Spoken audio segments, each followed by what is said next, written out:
Well, the technology appears to be working. We're just a few seconds shy of 8 o'clock, but by golly, I wanted to make sure I was here. It's a thing, man. Consistency is always king to just about any and everything you do.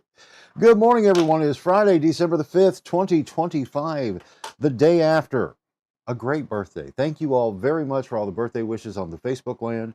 I truly appreciate it. I tried to click and interact in some way with everybody. And so I think I did. I hope I did. If I missed you, it was not personal. It's just I couldn't see where things were. Sort of like probably this podcast right now. Hmm. Anyway, how's your week been? I know, like I said, mine's been great, dude. It was fun. I worked my way all the way up through the birthday and had a good time with it. Try again to see if over here on this machine we're going to be able to actually see this thing so I can keep up with your comments. Hey, there I am. Okay, cool. So I'm going to try to keep up with the comments. We're going to get that worked out with the restream thing inside of the OBS studio if you're wondering how I broadcast out to the world. But you can too. Oh my God. What are we going to talk about today? Well, once we get into the meat of things after our first off salutations and coffee sipping, um, okay, I want to tackle a little bit of the AI thing. And the reason being is that I know there's still, especially here in my local area, you know who you are. Um, and then for anybody else who happens to catch this, who may be in the same kind of boat when it comes to AI and being a little cautious of it or scared of it or whatever. But I want to kind of reframe that a little bit for you. And we'll get into that here in a little bit. Before we do, though, like I said, I just want to make sure everything is working and everything seems to be good. So we're doing good there. Oh my goodness. But again, I do want to sincerely say thank you all because we had a great birthday. And all the good juju and vibes of the happy birthdays on the Facebook land was very much appreciated. Oh, I have no idea what's going on in the world, though. Not really. It's all pretty much kind of the same thing. I see the headlines. I interpret what the box brings in to my purview, which is that little box over there on the charger. Hey, you want to see something cool? No, let me lean that this away. See that? That is the. You know what? I've just got things stacked up very precariously right now, so I'm moving with caution. Last night, like I said, I had a great birthday party, and we all went out to eat and had a good time. And then, when the dust settled and all was done, and Caitlin sprung this on me. Original vinyl copy of Kiss Dynasty. And man, my girl knows me. Oh my God, does she know me? And I couldn't be happier about that. There we go. So anyway, thank you, Caitlin. That was awesome. But we had a great time. We actually grabbed dinner out at Western Sizzlin in Harrison. If you haven't been there, you should. It's a good place, good people, and we really enjoyed ourselves. So anyway, that's not a paid endorsement either. That's just we had a good time, and we're sharing it with you. Let's see here. Hey, there is Damien. Hey, buddy. Good morning, Damien. Good to see you. And yep. So I'm going to try to keep up. No promises because I never know how this thing's going to work. I don't know if there'll be any stuttering or stammering from either the stream and or me. So we're going to do our best. Yeah, but yeah, as you pointed out, Damien, there's very little that's changed from last week to this week, other than I've completed another cycle around the sun. I'm good with it. What else? Really not much. Let's just talk, shall we? Okay, I wanted to tackle this AI thing a little bit because it's the thing now. Okay, it is as the internet was when it first came on the scene in the mid to late 90s to where before then, what would be the biggest innovation technology wise prior to that? I would go, this is just my opinion, you share yours.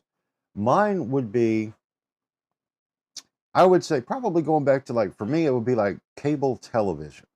When cable television really became incorporated just everywhere, and you went from just having the rabbit ears to the little cable box, I'd say that was like the one before that.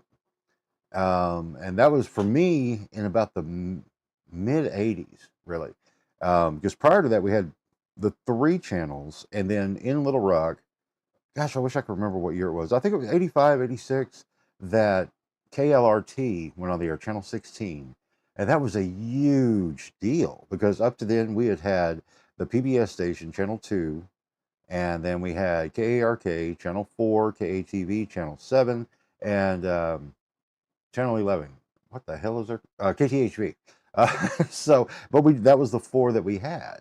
And again, and I was positioned enough from birth to remember when all of those actually signed off at night. That was something, you know. Because again, I was little, so it's not like I saw the sign off very often because I can't remember what time sign off was exactly, but it was probably about midnight or something. Anyway, but they would sign off at night and and do um, the Star Spangled Banner and the flag video and everything. And KARK concludes this broadcast day. Bet most of y'all never heard that. But anyways, they do that, and then about I guess either 5 or 6 in the morning, they fire that transmitter back up and right back to broadcast excellence.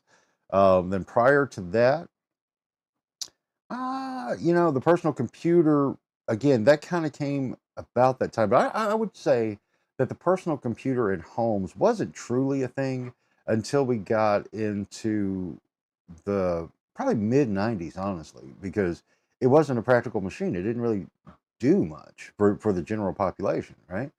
Because I don't recall having a computer around until I think the first computer on a regular basis outside of work I was in Oklahoma at the time in 1996. I was the program director and morning man at KFXT. And anyway, at home, my roommate had a computer and I didn't do anything with it. I had no interest in it. Like I said, I used it at work prior, mainly for emails, was the only real purpose I had because I don't really even remember using something like Internet Explorer and Netscape. Netscape, that's what it was in 90. It was 96, and yeah, that's it. That's when I remember there. So it just wasn't a commonplace thing. And we can go further back on down the line, but no need because that's not the point. The point is that every one of these shifts that we've come through has brought the exact same thing when it comes to change and people's acceptance of said change. And I can only imagine that if you go further back, like when the Industrial Revolution really kicked in, that people were apprehensive about all of those changes from the train probably because it was tearing through the hills, and it was, and it did, and it expanded the country. Then telegraph lines everywhere, onto the radio, and of course cars, automobiles. I mean, can you imagine again, because like with the AI stuff, that's all digital, so you don't see it as much as you did. Like you would see a car rattling down the road, the bumpy road that the horses could handle fine. Um, but then, and of course, even the innovation that was the interstate system. When I put that in play, and they started building all the interstates across the country to connect everybody easier and better. Again, inspired by the German Autobahn that Ike had witnessed while fighting the Great War of World War II, and saw that it was actually a really good system. So we took that and we used it. The paranoid will still say it was for being able to mobilize the troops and land the planes anywhere needed. Maybe, I don't know, but I haven't seen that myself. But that type of thing. So that's the thing. Now, I bring all this up as we go into a discussion. This is our coffee talk, weird coffee talk for weird people. God love you for being one of me. But I'm thinking about those things and the current state of AI, and again, inside of the big zeitgeist screens that we see, everybody's all, again, you're in a camp of either you find the usefulness and the value in it, or you can't stand it, or as it goes, whatever, you're afraid of it. Well, let's get over that, because the truth is you're going to have to, just like you've had to incorporate everything else. I remember there was the one time, the microwave story, the only microwave story I've got, that when it came into play, we were, my mom and dad and I would go down to my dad's aunt and uncle's down in Hensley, Arkansas, and they would have like a weekly penny ante poker night, right? And it was just fun. They sat around and just pitching the pennies, if you will, playing cards. And it was a lot of fun. But I remember the conversation when it came into play for the very first time with with the microwave, because all the my dad's aunties, Aunt B, Aunt Lee, Aunt Edna, all those ladies were the cooks, and man, every one of them could cook so good. Oh my God, everything was from scratch, and everything was awesome. And that's not just fanciful, nostalgic lookbacks. No, these ladies could flat cook. Um, and anyway, and they were talking about this new microwave thing because it was funny watching the debate between all of them. As I look back on that, because like Aunt B was always the quiet one. She was always quiet. Aunt Lee, she was the Spitfire, and Edna too. But when they got to talking about the microwave thing, and the big thing about it was the ability to cook a baked potato in like 30 minutes or so. I mean, it was because you used to, if you wanted to bake potato, you literally had to bake it in the oven. Can you believe that? But and it would take time. It took a while to bake a potato in the oven. But this microwave thing would speed that up. And remember, I wish I could remember all the dialogue. You know, it's like if I had a superpower of time travel, I wouldn't want to go back and change anything, but I would love to be able to go back and record it. You know, just to have that. That's what I'm telling you. It's like in the days that you have on this planet, start taking notes. If not to publish a book, but to have a journal that can serve future generations, because those conversations were so damn funny. I mean, they really were. The penny ante poker nights were funny in general because, again, it was all about pennies. And Aunt B's husband, Uncle Roy, he was the one that when it came to those pennies, he took it seriously. I mean, seriously, you would think a penny was a 20, man. He was very serious about it. Drove everybody nuts. He was very serious about it. If you, God forbid, if you threw in a 5-cent bet or you raised somebody like that, whew, man, you would be on the cusp of blows. Anyway, but see, those stories like that are the ones that I want to make sure that Caitlin is aware of as we continue on into the future, because they matter. They really do. That sense of community and family and those poker nights, penny ante poker. So now back to the subject at hand. Again, watching that conversation back then when it came to microwaves and the apprehension to it, then a little bit of acceptance, and then eventually everybody had one. It was interesting because I remember the fear of, you know, the radioactive food and stuff like that. Even though, of course, the microwave had been out long before then in commercial settings and some homes. But as far as like getting integrated into everybody's home, it was a different ballgame. That's why I'm telling you now, it's like a 3D printer.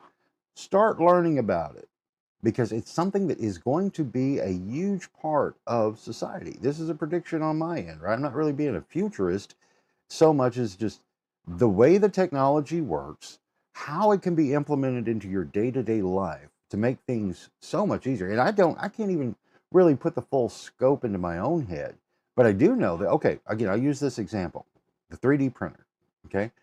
I've watched in the past 5 years how much the technology for home use, consumer use, has evolved exponentially, and its usefulness combined with the internet and now with AI. You buy, say, we'll use the microwave again. You buy a microwave, and now for the bits and bobs that are moving parts, but not necessarily the electronics of it at this point, something breaks. Now, you could try to track down that part somehow, some way, or if the manufacturer actually has them available and you can go down to your local hardware store and get one, odds of that are slim. But if that manufacturer has those parts available by way of a 3D model, you would be able to click the button and have it made right here at home. You wouldn't have to order it for it to be delivered. And considering the way the talk of everything is to lower your carbon footprint and save the planet with okay, regardless of your thoughts on that, it's a business model that will save a lot of money for people who are making money off that stuff. For instance, it's like even with my book, it's like I would much prefer you have a physical copy. However, it's also just as easy as far as reading the book to get the digital on the Kindle or the Kindle app or whatever, right? And there are other ways too. But It's all about how you're comfortable doing things. See, I'm still not comfortable reading things on the Kindle, and I've got the Kindle app on my phone. Not, I still like a physical book in my hand. So that said, when we look at all of those things, and there's pros and cons. So here, now this is what I'm proposing this morning. We're 14 minutes into the 8 o'clock hour. It's cold outside. What is it? A little hard to see that little number there. It is 28. No, it's colder than that. Well, it says it's 28, but it feels a little bit colder, maybe a little more damp out there. But anyway, it's cold, and here we go. Let me propose this to you as a thought.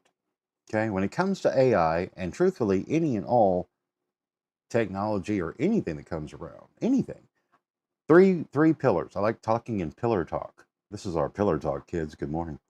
So, three pillars. One, it's a toy. Two, it's a tool. Or three, it's a weapon. Okay. And that, I think that can apply to pretty much anything. Hell, even a human being, when I think about it. But okay, now let's break that down. Now, when you think about AI and where it is right now, on the consumer level, it's out there. Anybody and everybody can play with these things, all right? Hence why I say it's a toy.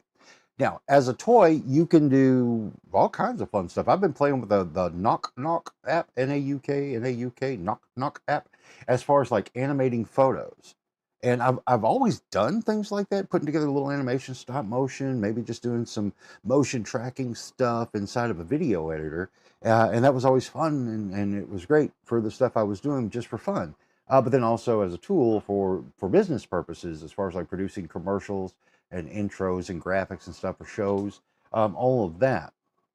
Okay, but now these apps with the AI allows the speed to go just through the roof. My God, it's like the little 5-second clips I've been putting out. Like even this morning's like picture of Flip.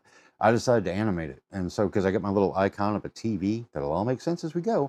The little totem of the TV sitting on the pedestal there, and I took the picture, and I was like, well, wait a minute, let's animate that. And so I play with it, and I put it out there, so you can see that out there.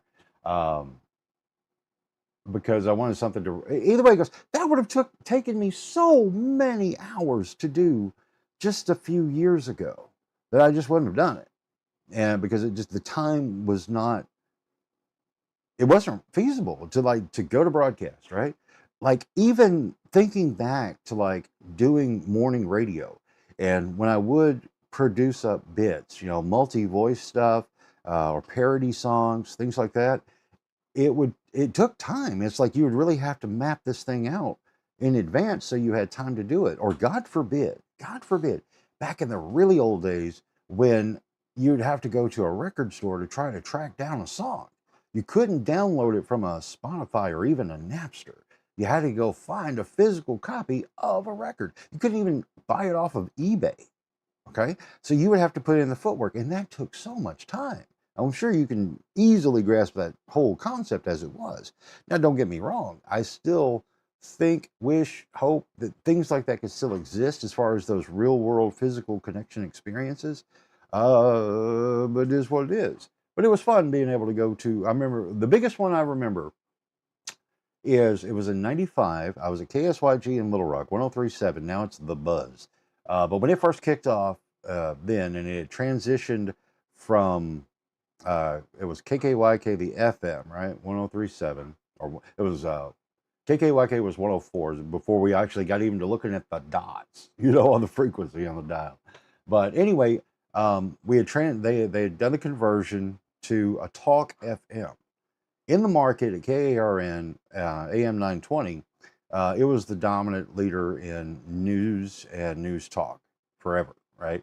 So Signal Media decided they wanted to get into the game on the FM dial, and KKYK became the KSYG and went 24-hour talk. And now it leans more sports, which I had a lot more sports than other things. But anyway, point being, I was afternoon producer for Drive Time Sports, and Randy Rainwater wanted he wanted to use the song Jesus Christ Superstar for something, I don't remember the bit. But anyway, he had that bit, or he wanted that bit, so I had to go track down a copy of Jesus Christ Superstar. And so Arkansas CD and Record Exchange, man, boy, it's amazing how all this stuff comes back. The Arkansas City Record Exchange, it was over in North Little Rock. It was kind of tucked away and a pain to find. I think it was over off MacArthur. But I went down there to look for a copy of Jesus Christ Superstar. I did track it down. And that was that glorious moment for me when, while they were at the record shop, and I found the record, but I'd seen the little bin of the old toys that the guy had. And it was a lot. I say it was like a whole back room full of this stuff. But it wasn't a thing at that point in 95, not yet. But I saw a little white arm. And I was like, that looks interesting and kind of familiar. And it was the 8-inch Joker figure from Mego back in the day, and that kind of sparked everything off again, and thinking about those things, and then the collecting came and all that. Yeah, so anyway, there was that, but remembering that process and how it all worked, and now the time that it took to do something, and now it's just poof, it's there, right? So now here we are, and we're thinking, see, here's the kicker, kids, is that the AI has already been incorporated in everything you do. It already has been. We've been programming it through social media. This is not conspiracy. This is not woo-woo talk. The social media the internet itself really kicked things off as far as collecting our user data that would then in turn be able to program the AI systems that everybody knows and either loves or hates today. We did this, okay? Because that's just how it goes. Right, wrong, indifferent, I don't know. But I do know it's there. So anyway, to either view it as a toy, a tool, or a weapon. Let's dive into that. The stuff that you got out right now is, everything is a toy at this point, because you'll see the animated, or the AI generated videos and images and text and all this stuff.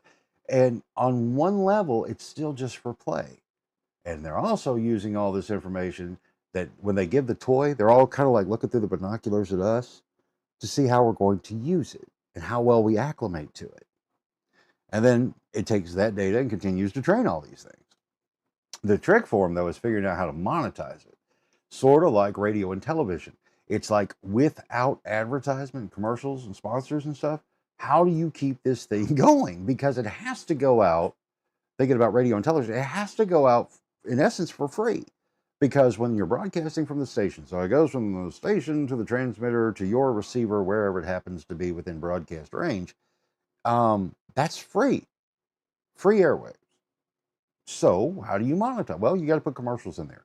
People got used to that. They were okay with it in the early days when all the commercials were basically live reads. And it's funny how that's come full circle. And but it came back in your influencers. So your live reads and everything, right?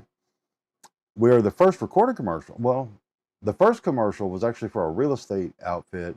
I think it was in Pennsylvania, and it was on one of the it wasn't KDKA, it was a different station. But anyway, they were broadcasting for real estate property sales. And that was like, I want to say 1922. So yeah, textbook time, right? Anyway, but you had to find a way to pay for it. And that's where AI is having its issues today, because all the data that it's sucking in is the reason they can put it out for free. But what are they doing with the data? They have to monetize that data. And they do, because those systems can then be built to make things faster, make things cheaper, affordable for those who are going to use it, such as corporations. Which is fine. That's just how it goes. Accept that reality. There is no changing that. People who say, well, we must stop this now. You're not going to, bucko. It's not going to stop. It can't. Unless the whole grid falls down and there is no such thing as internet or electricity, you're not stopping this machine. And you're not going to save the jobs of humans, because they're going to get replaced. And humans, we are going to do it. We are going to do it. It will be our fault. Like me, I will take full responsibility for my place in time and pushing social media. Because why? Because at the time I was working at TKOA television, and it was 2010, and I began hearing the rumblings of what would become the Facebook, as far as really widespread acceptance. And it was already there and doing, but I finally caught on. But then I saw what to me was the value of it, is because at that point, people watching television was getting a little more sketchy.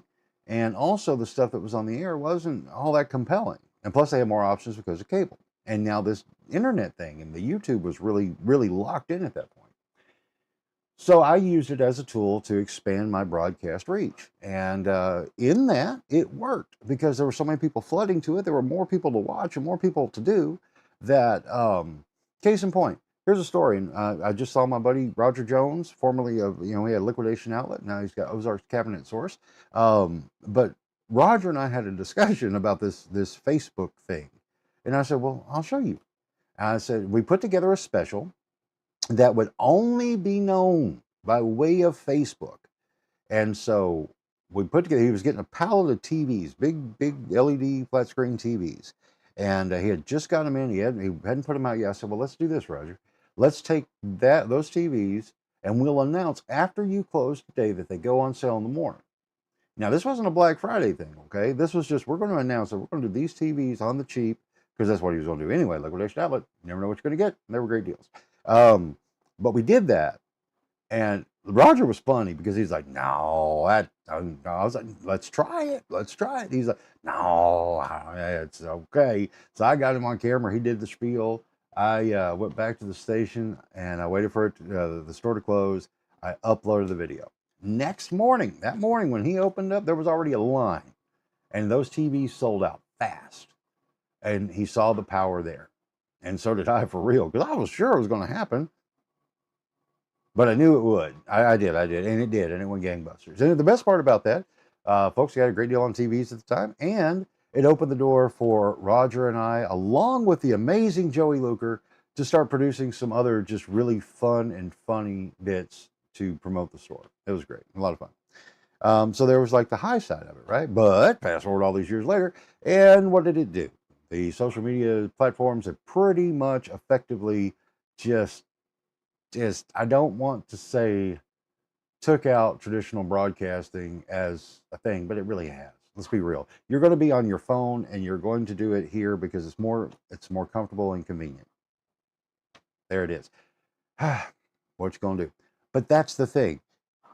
In that process, there were many broadcasting companies and organizations really trying to figure out what they were going to do inside of this space because they didn't know. So there was a lot of fear. And then there, of course, for the disc jockeys, we'd already been through things like this before with the computer automations where we got replaced pretty fast. But again, I don't want to go too far on those. I can talk all day about it because I lived it. But the point is, initially, that thing that we promoted, we did it. It eventually becomes what it was intended to become because the people who are pulling the strings, if you will, it's not that they're doing something nefarious so much as they're seeing what consumer demand will allow for, and they will roll it out in time because it's already sitting there. And this is why I'm proposing to you this morning, as we're just having our coffee. Maybe there's a little heavy talk, I don't know, but to approach AI from a position of those three pillars, right? Either a toy, a tool, or a weapon. And I'm going to encourage everyone out here in my audience, my friends list, people watching or talking or screaming at the screen right now, telling me how much of an idiot I am, or I'm bringing forth the Antichrist. Maybe I am. Maybe I've done it numerous times throughout my career. It could have happened because I try to be on the forefront of these things and utilize it as best I can and learn from it and grow and do. But this is the truth, folks. It ain't going away. So right now, the things you see, the mass majority of people are using it as a toy. That's it. I mean, sure, they may be teetering into tool territory, but on the whole, we're all just playing with it. Sort of like whatever. You remember back in the tens of Facebook, and then you would see like all those little like the Bitmoji apps and stuff like that. There was one before it. I can't remember what it was called, but everybody was changing the little cartoon avatars and stuff. And I know I played with that thing to death. But those things are what they are. They're the toys. They're the solitaire game on your first PC at home, and you'd play solitaire, or the Minesweeper thing, because that was training you how to use a mouse. That's really its purpose and intent. It was so you could learn how to use that mouse comfortably. And as we continue looking at it from this perspective, now the more you play with something, the more you start realizing that it can do other things, right? Like the kids in the 50s who had the erector sets, that was positioning them to become engineers. and architects and builders and things like that, right? So the way in which you use this AI now as a toy is positioning you to be able to use it better, you know? And that's what's happening. So from a toy to learn and play and do, to a tool that you can actually incorporate in a valuable way in your life. Now, the play's not valuable. You know me better than that. But to use it and incorporate it in a way, like, okay, perfect example for me. When it comes to the AI and where it is now, like with ChatGPT specifically, because I've tried ChatGPT, Gemini, and Grok to generate a code for me so I can update the 72601life.com website for solid news aggregation. So it can just sweep the headlines and put together an updated within the last 24-hour what's happening around here. Okay. It's been clunky at times, but it's starting to level out now to where I can depend on it more. So I can go in there and say, give me today's update. It writes the code. I copy paste it in the website. Voila. And there's a resource that would have taken me hours to go scrubbing the internet looking for the stuff, copy paste and link and all this. That thing does it for me in a minute, because, well, there it is. Um, I found a valuable use as a tool. Now I've used it for other things too. Image generation was fantastic for me because I used it in the book. Because while I do know some fantastic artists and illustrators, frankly, to produce the book, and at the time of producing the book, I didn't have a budget to hire these guys. And I don't want anyone trying to, saying, working on a pro bono basis, dude, when this thing is a massive hit, you're going to get paid. I'm not doing that to people because I can't guarantee that. And I would rather not. And that's why in so many of my projects and workflows over the years, I would learn new things solely for that purpose. I couldn't afford to pay someone, and I didn't want to promise them something I couldn't deliver. And I didn't know how well something would be received to get a monetary spin on it. So to be able to have a tool that can create things at my direction, and then I can take and I can use my skills and graphic design and Photoshop and all of those things to tweak it to my final what I want. It's great because it's truly no different than the way things have been for a while. Yes, you have a handful of graphic designers who did these things, right? I'm saying a handful, more than that. But anyway, a handful of graphic designers who would put together like the first run for you. And then you would communicate back and forth, and it would take time, days, sometimes weeks, to finally get to your final draft. Your final, well, let's say draft, your final draft. And then you would be happy and you would be able to use it. In my role here in the 72601 and the stuff I was producing, I didn't have that kind of time, and I definitely didn't have the people. There was nobody around I could collaborate with, so I had to do it myself. And I got efficient with it, very efficient. It became a little too much multitasking at times, but I still got it together and I got it in the can. Was it always the best possible? No, but it worked.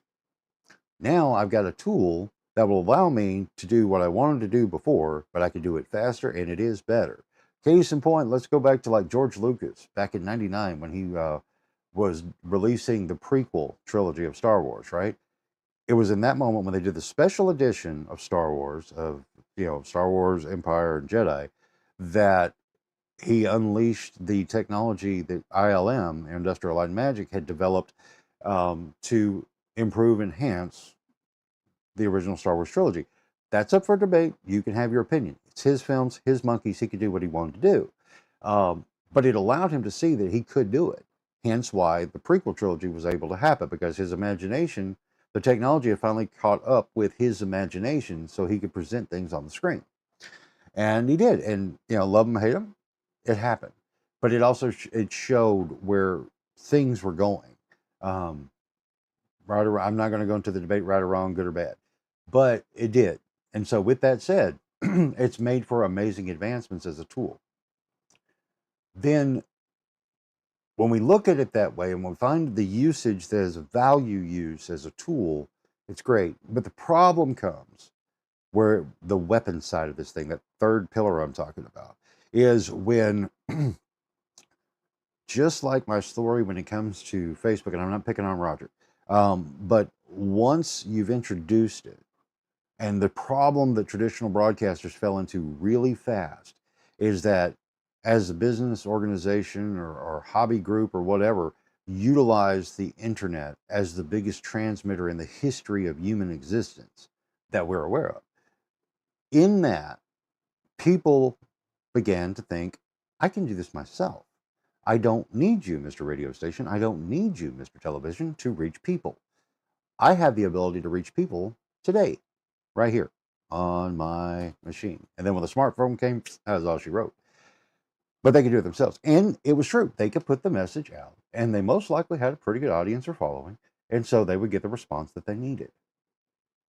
But just like your old buddy Jimbo here having to just stitch things together with popsicle sticks, they themselves found themselves having to learn how to produce, direct, script, edit, cut video.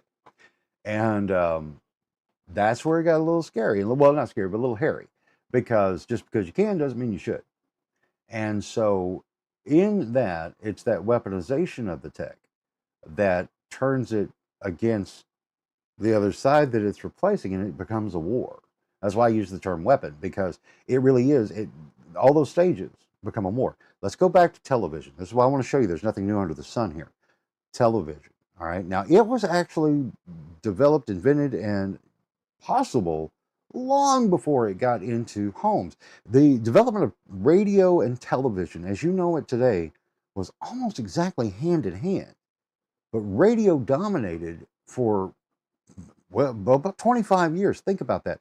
25 years, radio was it, right? Because it was the one that was, at that time, the technology was the most easy and affordable to produce and implement. Television, again, it was, I'm going to get the dates wrong, but I know it was also like towards the late 20s that they had it figured out. And it did work, but it just wasn't practical because of cost and program, all this stuff. It just wasn't there. Where radio, it could take care of that problem. But then post World War II and all the affluence that we had going on around the world, and especially in America, to be able to then really lean into that technology, that's when commercial television started happening. That's when programming started migrating from radio into television. And as such, radio wasn't that concerned because they were the big dogs on the block. They've been on top of the food chain for going on 3 decades. They were not worried about that stupid little television thing until they were. And so you figure by the time you get to the early 50s, you start seeing the radio companies, which most of them already had television licenses, um, but you would see them starting to migrate their radio programming and converting them into television programming that in turn became what we know as TV today, and making that aspect of radio, like the full service, the news and the radio dramas and the music hours and stuff like that, um, not so great because people could watch it then. Whole other line of discussion there. But the point is, then that television became the enemy of radio. And then there was a battle for a good 30 years between the two until along the way, radio found its place again, and mainly for music, and then like sports broadcasting and talk. And still, you got to give a shout out to Rush Limbaugh in the 90s, because with what Rush Limbaugh had done with conservative talk radio, he made the AM dial relevant. By then, nobody thought about AM radio. Seriously, by the 90s, nobody cared about AM radio. That was something that was so archaic and old and irrelevant. Rush Limbaugh brought it back to life. And then you got to give a shout out to Art Bell, because with his Coast to Coast AM, that overnight radio show that played for truckers all across America kept that AM dial hot and relevant once again. So those are the changes that always happen. Now, how does that apply with the AI stuff? The exact same way, man. It's just another tool in tech that will be implemented to those 3 things, either a toy, a tool, or a weapon. And we're seeing right now that it is the wild, wild west of it, which every one of these things I'm talking about had those periods. That just the way it is. Now, it's so funny. I don't know exactly what brought about like the early debates in Congress when it came to putting radios into cars. See, that was fought hard by certain lobbyists. And I don't know what their motivation was. They said it was for public safety. Well, if you put a radio in the vehicle, in the automobile, then you can very well distract the drivers and horses get run over. Could have happened, maybe did, I don't know. But that was the argument. And now, who would have benefited for radio not being in cars? I really don't know. I'm not really thinking about it that hard, but it's true. Um, but when we think about those things and where we are in things, yeah, again, I think about this, and it's like I process it because I want to, and process it, and having a coffee talk with you about this stuff. Again, my point and purpose is just to show you that there's nothing new under the sun, no reason to be afraid of it, because you're not afraid of the things that people were afraid of before. And right now with the AI, especially the way everybody talks about it, it will displace people. Here's the point: it will displace people in jobs. That's not new when it comes to technological advancements. Now, how rapid will it be? Now, I don't know, because they got a lot of bugs they still have to work out on certain things in what you see. In what you see. Now, here's where you got to watch for the fear mongering stuff of it, the fear porn, if you will. That the stuff that you and I see, that's the toy level with a little bit of the tool factor in.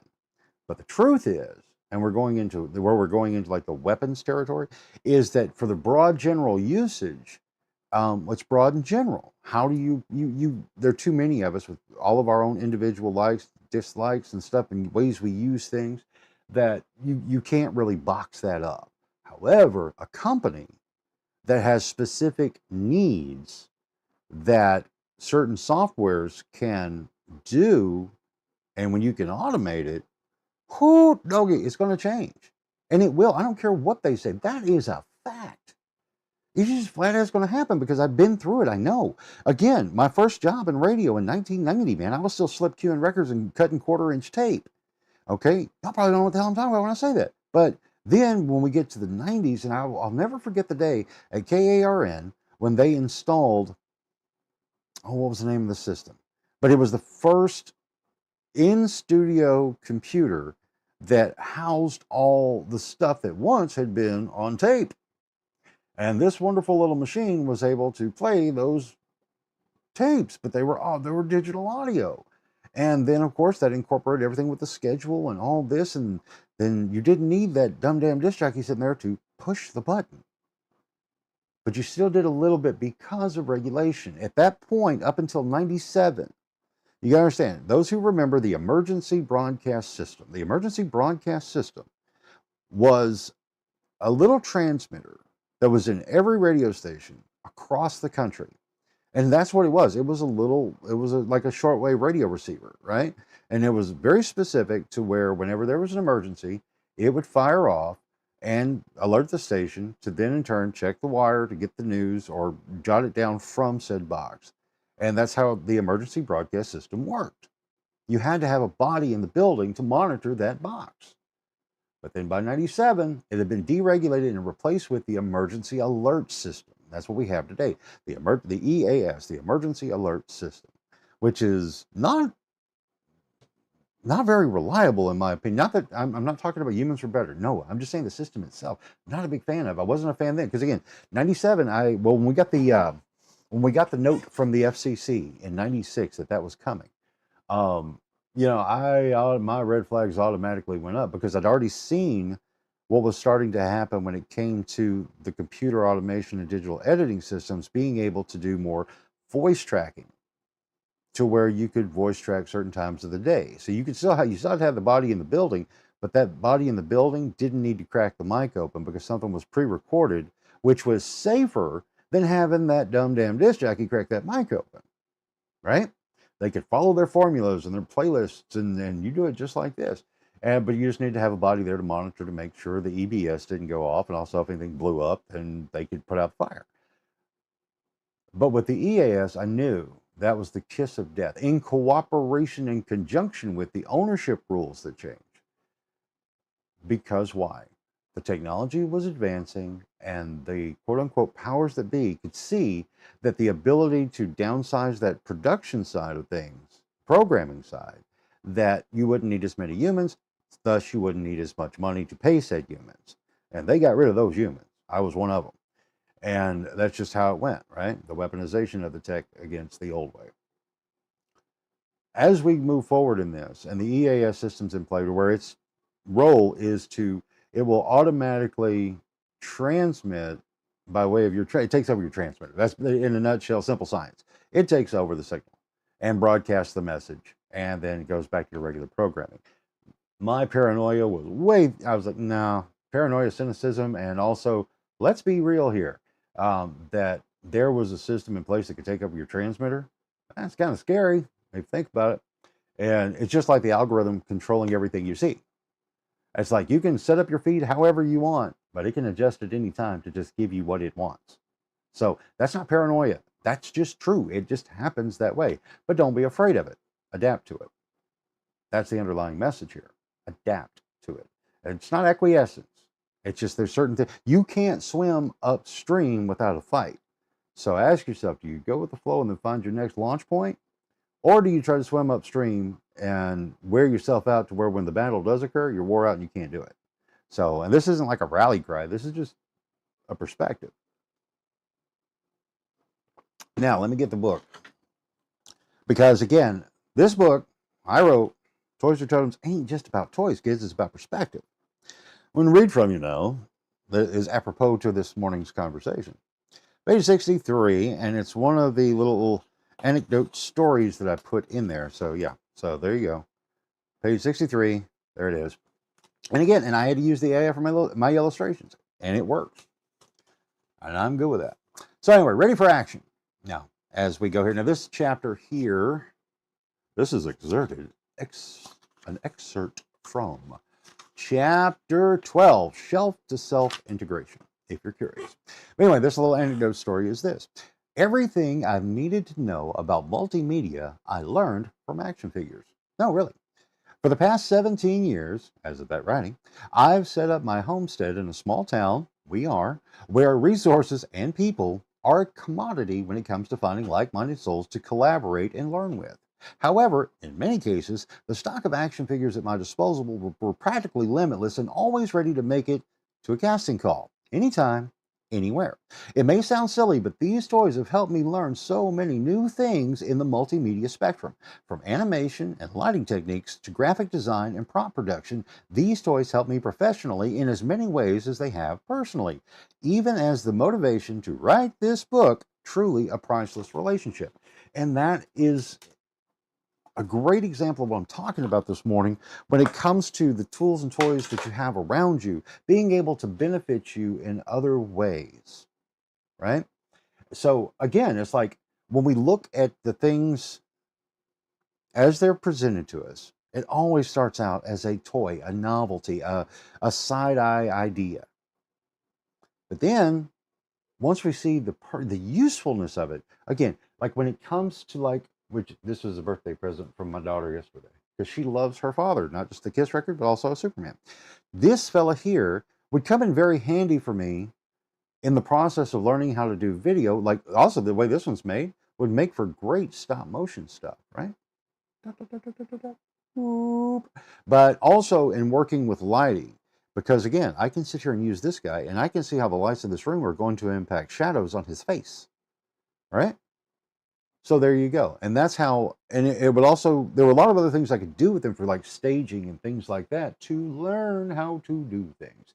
And then, you know, shoot the video, cut the video using them. And I did a whole lot of things inside of that space, like the space I just knocked over. Anyway, but that's kind of the point there. But then now here we are. When you see that video I put up this morning with Flip and the TV on the pedestal, and then it just does that really cool effect where it just, the TV turns and comes back up, spawns, and there's a robot on the screen that blows everything up, right? Well, that's fun. And, but not meant for terror, meant for entertainment purposes. But it shows that, again, I can use these little things inside of those apps to learn how those apps work, and then in turn incorporate them into something else. And again, a toy, a tool, and a weapon. So to be able to do that, and from that perspective, I'm hoping in this conversation we've had simply over coffee, just chilling, nothing heavy, I can encourage you to not be afraid of this stuff. Learn it, play with it. If you find a use for it, use it. Because at the end of the day, it'll be weaponized in some way in our current. Now, and I say that not as that it's all bad. That's not what I'm saying. What I'm saying is that it can absolutely, if you're not aware of it, seem like you got attacked and you lost because you didn't know. But you yourself can accidentally weaponize the thing too, because I've done that. Like, let me give you an example of that. At what point have I? Well, again, I go back to the starting of Facebook and my association with it, that in it and using it for the tool that I saw it was, I weaponized it against myself. Because as I was teaching people and showing people how to do this stuff on social media, I was effectively cutting my own throat. I don't regret that. And I never did during then, but I was just kind of like, that was dumb. But if I put myself out of work making you a better person, you know what? That's okay. I understand that now. That's a good way to be. Um, because then I just need to get creative on my end to figure out, well, now what am I going to do? I don't know, but I'll figure it out because I've got my toys that'll turn into tools that then I can weaponize against making money. There you go. That's the positive side of weaponization. Is that, well, you know what? It's going to empower me to be able to fight the fight that involves paying rent to stay on the planet. 10 minutes away from the 9 o'clock hour. It is 8:50. Your old buddy Jimbo here. It is still 28 degrees. It is so lazy. It won't move an inch. So 28 degrees out there. Looks like we've got just cold happening. Let's go take a look at the forecast real quick. So I'm going to come over here, 72601life.com. And what do I say for the next 36 hours? Man, I've got to change out this contact lens. So we're looking at mostly sunny, cool, high of 49 where I'm at. Where are you? Partly cloudy and cold tonight. Not much. There's only like a 20% chance of precipitation rolling possible throughout the region, which doesn't mean a whole lot. Not really. So anyway, check the headlines over there in the weather forecast. It'll be there for you every morning. Lord willing, creeks don't rise and the hiccups don't come to the machines. There it is. Well, guys, this was fun. It was Friday, December the 5th. That's how we documented this day, by talking about the 3 pillars of AI and how to approach them so you can alleviate any fears, concerns, or worries, because you don't need to, because you know how to microwave a potato. And I bet you may even do it today because it's a good cold day for a nice hot potato. I'm just saying. Remember, it's a toy, it's a tool, it's a weapon. It's your choice to understand how it plays in with everything you do. And I'll say, I kind of opened up at the show when I was talking about the humans could be considered this on the same level: a toy, a tool, or a weapon. And think about that and drink it in. Everything can be those 3 pillars can be applied, because you can have that one toy human. It could be a partner, become a great tool, and then if it doesn't work out, it could become a weapon against one another. Oh my goodness. There it is. Ladies and gentlemen, thank you very much. 9 minutes away from 9 o'clock hour. That's a good, weird number to end it all on. So we will. Everybody, I'll see you Saturday morning. That's tomorrow, 8 a.m. Let's do it again. It's the podcast. So clever as your old buddy Jimbo. But let's talk. Let's have some fun. We got new things coming that's not new at all, but they're just going to get a little bit more focused on them, because I really see them being a good thing for everybody from my perspective, as far as what I can do to help out. So have a great one, guys. Let's put this other screen up so I can encourage you to do that, the social stuff, right? Because that was a good idea. Then let's like, share, comment, and all that stuff. Tell your friends. Have a good one, guys.